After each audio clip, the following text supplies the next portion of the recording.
बिस्मिल्लाहिर्रहमानिर्रहीम। एलर्जिक हो जाना, एलर्जी का धूल की वजह से या किसी ख़ास चीज़ की वजह से काफ़ी सारे ऐसे अफराद होते हैं उनको एलर्जिक हो जाती है।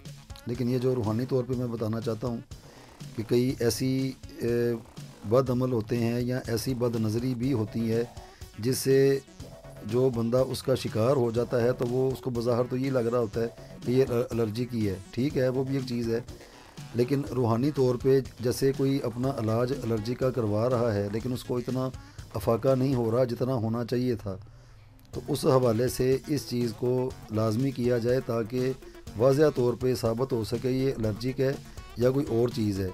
लेकिन यहाँ पे ये एलर्जी के तौर पे ये चीज़ बताई जा रही है।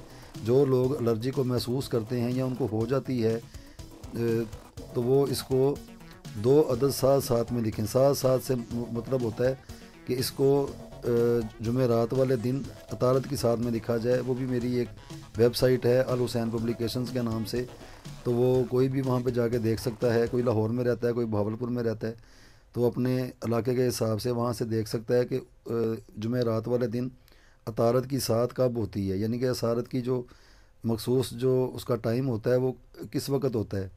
तो उस वक़्त के अंदर इस तवीज़ को तैयार किया जाए और दो अदद बनाए जाएं उसी वक़्त के अंदर।